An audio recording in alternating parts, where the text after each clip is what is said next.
Hi, my name is Robin Bolle, forced to do this video in my car because my teenage kids would not leave me alone in the house and I had no privacy and they were busting me up and wasn't working out. I am the math science teacher in a small school in Downeyville, California. We have about 20 kids in the school, 7th through 12th grade, and the lesson I'd like to talk to you about is in physical science, which is 7th and 8th grade. We just completed this lesson and I thought it was a good example of differentiated instruction. We read the chapter about what the scientific method is and a case study about bridges and a bridge collapse. So we read the chapter out loud in the class and the kids were following along. Some were helping reading if they wanted to. Mostly I read it. So they were following along, the ones that learn by reading and can get it that way, had that opportunity. The audio learners were listening. I was encouraging them not to really write notes while they were listening because I think it's important to listen.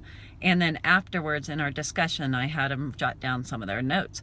In the notes, I really try to, I have on one side of the note paper, there's a place for them to write all the written notes. And then there's another place for them to draw illustrations and diagrams and stuff like that.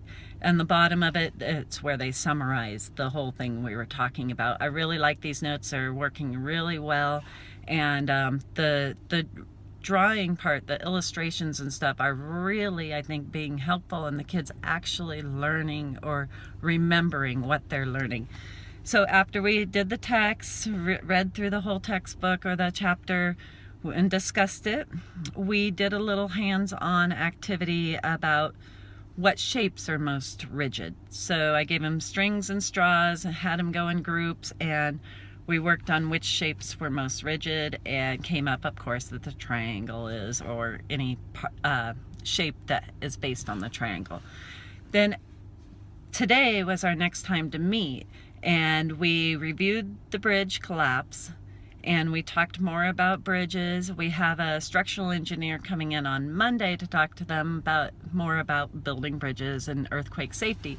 But for today, after we reviewed what we had read, we went down to a bridge in town that's right down, like really close to the school, and it had all the components we had been talking about, the nodes and, you know, all the triangles, all the gussets and all of that stuff, which was great. And I was also able to show them the after effects of a bridge that failed because the whole town got flooded in 1937, and there's, on a big brick building, there's some evidence of that because it took out the bricks and they filled it all in with concrete. So we were able to talk about why that bridge failed. After we got back from the walk, I assigned them their activity over the weekend. On Monday, they're supposed to bring in, gave them a whole bunch of straws and string, and they're supposed to bring in a bridge that they designed. We are going to test them for how much weight they can take.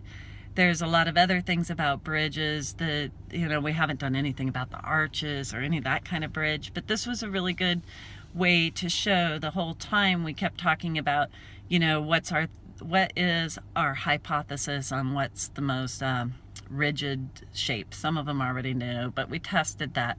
And we also looked back at the bridge case study of how they figured out why that bridge collapsed. And so they had to go back because at first they thought it was too much load, but it ended up that it was the nodes where all of the triangles were connected. That was a weak link. So I think this is the other thing is I do have 2 English language learners. They're actually very fluent in English now, but their native language is Spanish. So for them, I've noticed that especially one of the higher achieving ones, she has the hardest time with those open-ended questions. So I really try to ask her a lot of them and help her develop her ideas. She wants to really concrete answers, yes or no answers for things. And if it's something where it's more opinion, she kind of balks at that. So I've been really working with them on trying to come up with those kind of answers. And so that's how I'm meeting those kids' needs, and it's a good practice for all of the kids. So I think this is a pretty good example of differentiated instruction. Even in our small town, we have diverse needs. I think my notes are a really good way to help out those kids, the like special needs kids, or the kids that aren't achieving as high as the other ones, maybe can't write as well. They have a way to shine by drawing what they have rather than trying to put all the words down. So anyway, thanks for listening and take care. I hope you're all doing well.